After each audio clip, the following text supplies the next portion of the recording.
अजित पवार यांनी मुंडेंच्या भेटीनंतर सागरवर जाऊन मुख्यमंत्री फडणवीसांची भेट घेतली आणि यावेळी दोघांमध्ये अर्धा तास बैठक झाली। धनंजय मुंडेंच्या राजीनाम्यावर अजित पवार आणि फडणवीसांमध्ये चर्चा झाली। मंत्री पंकजा मुंडे यांनी गृहमंत्री अमित शहा यांची दिल्लीमध्ये भेट घेतली। मंत्री झाल्यानंतर पंकजा मुंडेंनी शहांची सदिच्छा भेट घेतली। नुकतीच बजरंग सोनावणेंनी देखील शहांची भेट घेत बीड प्रकरणी चर्चा केली होती आणि त्यानंतर पंकजा मुंडे यांनी भेट घेतली। सुरेश धस यांनी बीड प्रकरणात पुन्हा एकदा धनंजय मुंडेंवर निशाणा साधलाय। जोपर्यंत संतोष देशमुख प्रकरणाचा निकाल लागत नाही तोपर्यंत धनंजय मुंडेंनी पदावर राहू नये, त्यांनी राजीनामा द्यावा अशी पुनर्मागणी धस यांनी केली आहे।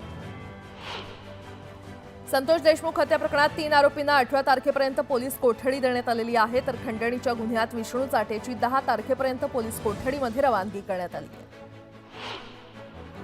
वाशिममध्ये वंजारी आणि ओबीसी समाजाकडून जिल्हाधिकारी कार्यालयावर मोर्चा काढण्यात आला। मनोज जरांगे पाटलांनी धनंजय मुंडेंविरोधात केलेल्या वक्तव्याच्या निषेधार्थ हा मोर्चा काढण्यात आला। हिंगोलीच्या औंढा नागनाथमध्ये ओबीसी समाजाच्या वतीनं तहसीलदारांना निवेदन देण्यात आलं। धनंजय मुंडेंच्या संदर्भात केलेल्या वक्तव्याप्रकरणी मनोज जरांगे यांच्यावर कारवाई करण्याची मागणी या निवेदनातून करण्यात आली आहे।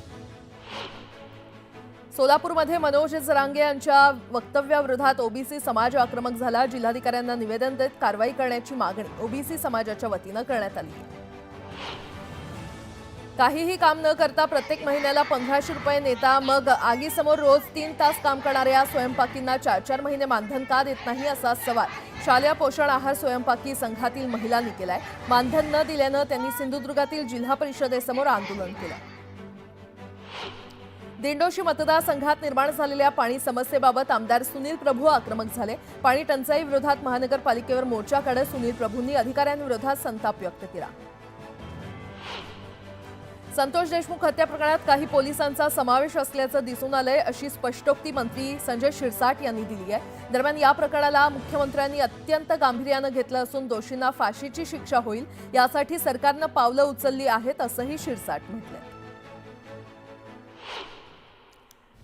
आणि आता एक मोठी बातमी, मुख्यमंत्री देवेंद्र फडणवीस यांनी काही दिवसांपूर्वीच राज्य मंत्रिमंडळाच्या बैठकीसाठी ई कॅबिनेटची संकल्पना राबवणार असल्याचं जाहीर केलं होतं आणि त्यानुसार आज होणाऱ्या राज्य मंत्रिमंडळाच्या बैठकीत या प्रयोगाचा शुभारंभ केला जाणार असल्याची माहिती मंत्रालयातील सूत्रांनी दिली आहे। याद्वारे राज्य सरकारचा कारभार अधिकाधिक डिजिटल करण्याचे प्रयत्न सुरू आहेत। ई कॅबिनेटच्या दृष्टीनं प्रशासकीय अधिकारी आणि मंत्र्यांच्या प्रशिक्षणाला सुरुवात झाल्याची माहिती पुढे आली आहे। आजच्या बैठकीत या प्रयोगाची अंमलबजावणी कशा प्रकारे केली जाते याकडे सगळ्यांचं लक्ष लागलंय। तर ही संकल्पना याआधी हिमाचल प्रदेश, आसाम आणि अरुणाचल प्रदेश या राज्यांनी राबवलेली आहे।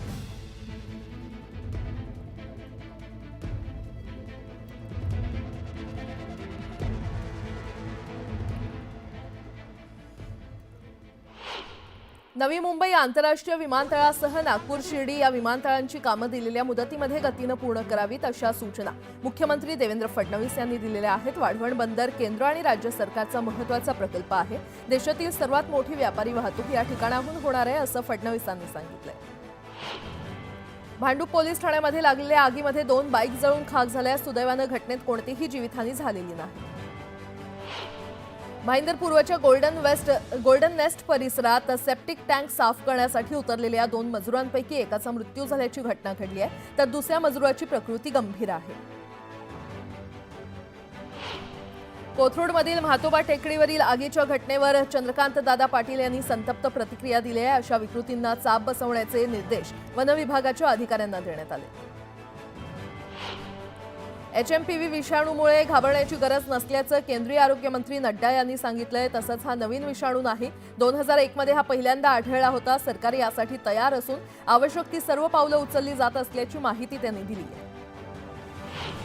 रिझर्व्ह बँक ऑफ इंडियानं 2024 या वर्षात 8 टन सोनं खरेदी करून एक नवीन विक्रम केलाय। यासह भारताचा एकूण सोन्याचा साठा 876 टनावर पोहोचलाय। भारताचा सोन्याचा साठा सध्या सरासरीपेक्षा कैक पटीनं जास्त आहे। महागाईच्या काळात सोनं खरेदी करणं आर्थिकदृष्ट्या चांगलं मानलं जातं।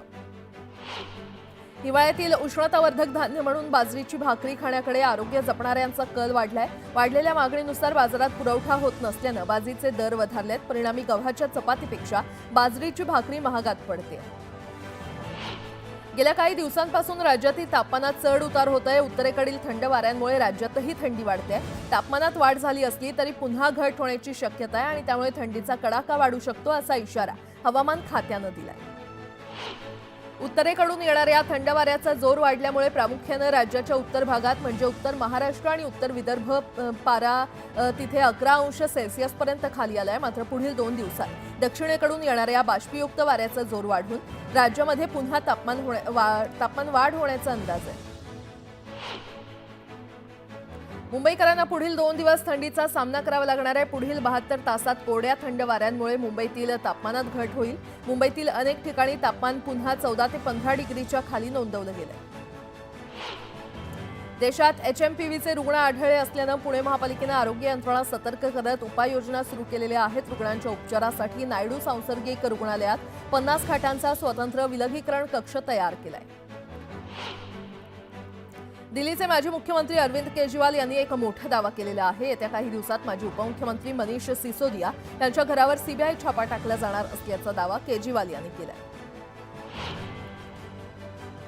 राज्याचे उपमुख्यमंत्री एकनाथ शिंदे यांना समाज माध्यमांद्वारे शिवीगाळ करत मारण्याची धमकी देणाऱ्याला श्रीनगर पोलिसांनी अटक केली आहे। हितेश प्रकाश धेंडे असं आरोपीचं नाव आहे। आरोपी हा शिंदे यांच्याच कोपरी पाचपाखाडी मतदारसंघातला रहिवासी आहे। रेल्वे बोर्डाच्या नव्या नियमानुसार मेल आणि एक्सप्रेस रेल्वे गाड्यांना 4 जनरल डबे जोडण्यात येणार आहेत। त्यामुळे पुणे रेल्वे विभागातून सुटणाऱ्या सर्व एक्सप्रेस गाड्यांना फेब्रुवारी अखेरपर्यंत डबे जोडण्याचं काम पूर्ण होणार आहे आणि त्यामुळे ऐनवेळी प्रवास करणाऱ्यांना जागा मिळणार असून त्यांची सोय होणार आहे।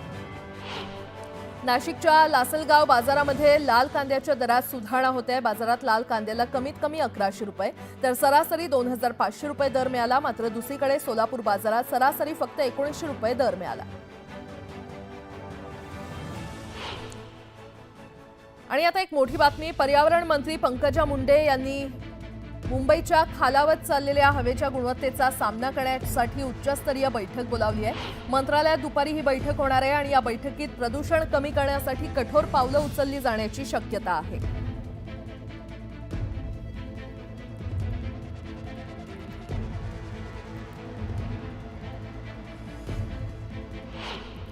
गेल्या कित्येक वर्षांपासून रखडलेल्या पीओपी मूर्ती बंदीला अखेर मुहूर्त मिळाला असून येत्या माघी गणेशोत्सवात पीओपीच्या मूर्तींना बंदी घालण्याचा निर्णय पालिकेनं घेतलाय।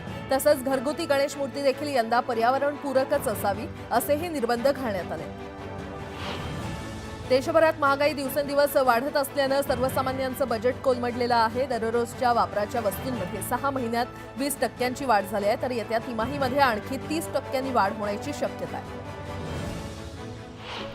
कोकणातील एक्सप्रेस बंद करून आता उत्तर प्रदेशातील गाडी चालवण्याचा घाट घातलाय। दादर रत्नागिरी पॅसेंजर बंद करण्यात आली असून त्यावेळेमध्ये आता कायमस्वरूपी दादर गोरखपूर रेल्वे गाडी चालवण्यात येणार आहे। दादरवरून थेट रत्नागिरीला जाणारी रद्द केलेली रेल्वे गाडी सुरू करण्याच्या मागणीसाठी प्रवासी एकवटले। दादर येथील शिवाजी पार्क मैदानातील धुळीबाबत नागरिकांच्या समस्या जाणून घेऊन येत्या 15 दिवसात महानगरपालिकेनं तातडीनं निर्णय घ्यावा आणि कार्यवाहीला सुरुवात करावी असे आदेश कदम यांनी पालिकेच्या अधिकाऱ्यांना दिलेत। तसंच 15 दिवसात पालिकेनं कोणतीही कार्यवाही न केल्यास त्याबाबत महाराष्ट्र प्रदूषण नियंत्रण मंडळ याबाबत निर्णय घेईल असं सांगण्यात आलं।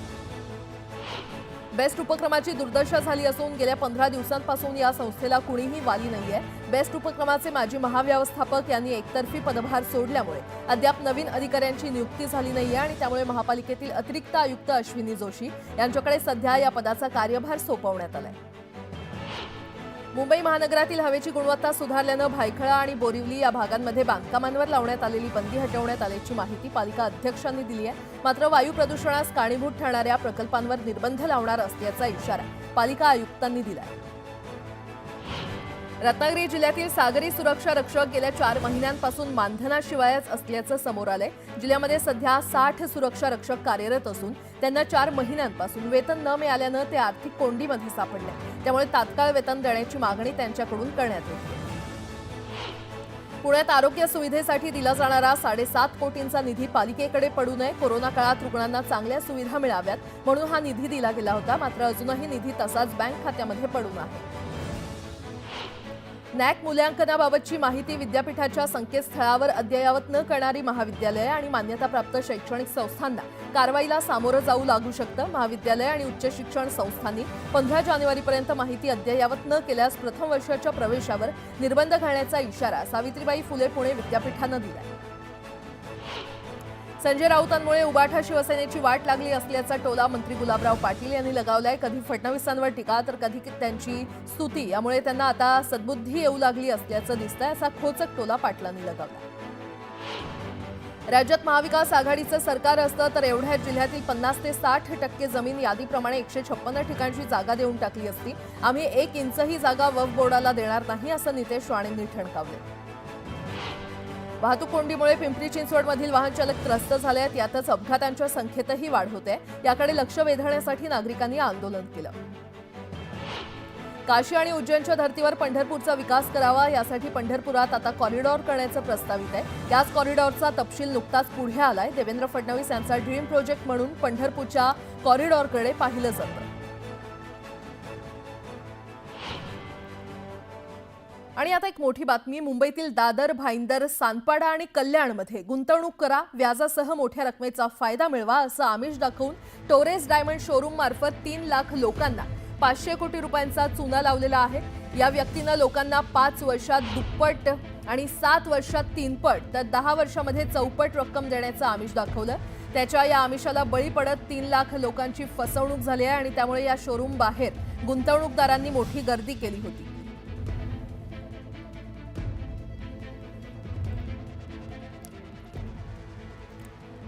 तर टोरेस डायमंड या कंपनीकडून ही फसवणूक करण्यात आलेली आहे. गुंतवणुकीच्या नावाखाली 500 कोटींचा घोटाळा करण्यात आलेला आहे. 3 लाख लोकांना 500 कोटींचा चुना लावण्यात आलेला आहे. या व्यक्तीनं लोकांना 5 वर्षात दुप्पट, 7 वर्षात 3 पट आणि 10 वर्षामध्ये चौपट रक्कम करण्याचं आमिष दाखवलं आणि त्याच्या या आमिषाला काही लोक बळी देखील पडले आणि त्यामध्ये 3 लाख लोकांची फसवणूक झालेली आहे.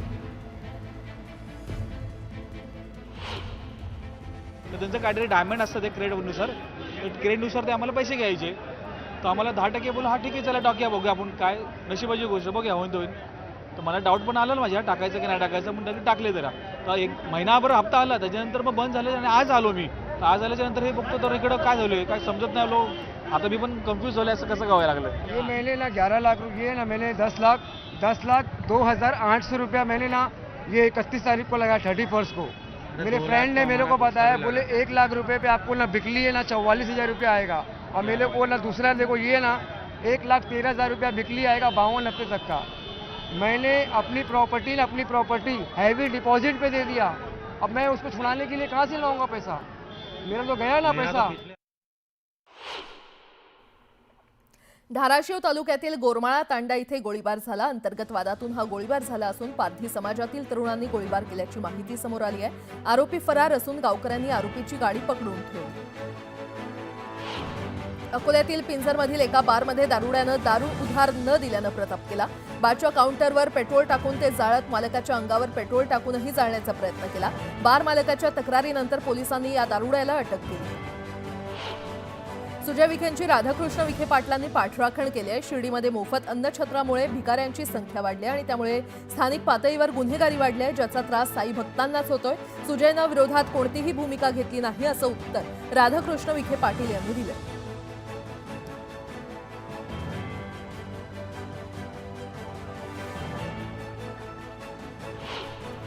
सोलापूरच्या बार्शी तालुक्यातील उक्कडगाव परिसरात वाघ आणि बिबट्याबरोबरच माकडांनी उच्छाद मांडलाय. घरातील अन्नधान्याची या माकडांनी नासधूस केली आहे. दरम्यान वन विभागानं या माकडांचा सोक्षमोक्ष लावावा अशी मागणी ग्रामस्थांनी केली. उपमुख्यमंत्री एकनाथ शिंदे यांना धमकी देणाऱ्या तरुणाला अखेर बेड्या ठोकण्यात आल्यात. मुलुंडच्या जंगलातून पोलिसांनी आरोपीच्या मुसक्या आवळल्या. इंस्टाग्राम लाईव्हवरून या तरुणानं शिंदेंना जीवे मारण्याची धमकी दिली होती. छत्तीसगडच्या बिजापूरमध्ये माओवाद्यांनी आयईडी स्फोट घडवला. या स्फोटात 9 जवान शहीद झालेत. जवानांचं वाहन उडवल्यानं शहीदांचा आकडा वाढण्याची शक्यता आहे आणि या हल्ल्यात अनेक जवान जखमी झाले. छत्तीसगडच्या बिजापूरमध्ये माओवाद्यांनी मोठा हल्ला केला. हा आयईडी स्फोट इतका भीषण होता की जवानांच्या वाहनाचा पुढचा भाग 22 फूट उंचावर झाडावर अडकलेला दिसला. दादरमधील टोरेस ज्वेलर्सच्या ब्रांचमध्येही पैसे वाढवून देण्याचं आमिष देऊन कंपनीनं अनेक लोकांना लाखोंचा गंडा घातला. दरम्यान फसवणूक झाल्याचं लक्षात आल्यानं टोरेस ज्वेलर्स बाहेर नागरिकांनी गर्दी केली. पैसे परत मिळावे यासाठी नागरिकांची धडपड सुरू आहे. लाडकी बहीण योजनेमध्ये विरोधकांचं राजकारण सुरू असल्याचा आरोप गृहराज्यमंत्री योगेश कदम यांनी केलाय. तर योजनेचा दुरुपयोग होऊ नये म्हणून प्रयत्न सुरू असल्याचंही कदम म्हटलंय. बेकायदा धंदे, गुंडगिरी तसंच जमिनीवरील ताब्याचे प्रकार खपवून घेतले जाणार नाहीत. गुंडांनी सामान्यांना त्रास दिल्यास त्यांच्यावर कडक कारवाई करण्यात येईल. कायद्याचं पालन करा अन्यथा शहर सोडून जा, असा कडक इशारा पुणे पोलीस आयुक्त अमितेश कुमार यांनी दिलाय. नागपूर मुंबई समृद्धी महामार्गावर अपघाती मृत्यूचा आलेख घसरलाय. समृद्धीवर 2023 मध्ये 151 अपघाती मृत्यू झाले होते. ही संख्या जानेवारी ते नोव्हेंबर 2024 दरम्यान 96 इतकी नोंदवली गेलेली आहे. माहितीच्या अधिकारातून हा तपशील समोर आलाय. समुद्राच्या खाऱ्या पाण्यापासून गोडं पाणी मिळवण्याचा क्षारीकरण प्रकल्प पुनरुज्जीवित होण्याची शक्यता आहे. या प्रकल्पाच्या निविदा प्रक्रियेला प्रतिसाद न मिळाल्यामुळे ही प्रक्रिया रद्द करण्यात आली होती. मात्र प्रकल्पाला गती देण्याचे आदेश नुकतेच केंद्रीय मंत्री पियुष गोयल यांनी दिले. रायगड जिल्ह्यामध्ये गेल्या वर्षभरात 107 बलात्काराच्या घटना समोर आल्या. चिंताजनक बाब म्हणजे यातील 74 प्रकरण ही अल्पवयीन मुलींवरची अत्याचाराची होती. म्हणजे जिल्ह्यामध्ये दाखल होणाऱ्या 73% गुन्हे हे अल्पवयीन मुलीवरील अत्याचाराशी निगडीत असल्याची चिंताजनक बाब आहे. राज्यात HMPV या विषाणूचा एकही रुग्ण आढळून आलेला नाहीये, असं आरोग्य विभागानं स्पष्ट केलंय. दरम्यान HMPV बाबत दक्षतेसह सर्दी खोकल्याच्या रुग्णांच्या सर्वेक्षणाचं पाऊल आरोग्य विभागानं उचललंय. म्हाडाच्या कोकण मंडळातर्फे 2264 सदनिकांच्या विक्रीसाठी काढलेल्या लॉटरीला सर्वसामान्यांचा चांगला प्रतिसाद मिळालाय. अखेरच्या दिवसापर्यंत 29,178 अर्ज आलेत, तर 19,338 लोकांनी अनामत रक्कम भरून आपला अर्ज अंतिम केलाय. पुणे मेट्रोच्या स्वारगेट ते पिंपरी मार्गिकेचा निगडीतील भक्तिशक्ती चौकापर्यंत विस्तार केला जाणार असून त्याचं काम सुरू झालेलं आहे. आणि यामुळे मुंबई पुणे महामार्गाच्या परिसरातील चिंचवड, आकुर्डी, निगडी या गावांसह चिखली, तळवडे, संभाजीनगर, शाहूनगर, यमुनानगर, प्राधिकरण, रावेत, किवळे आणि मामुडी या गावांचीही कनेक्टिव्हिटी वाढणार आहे.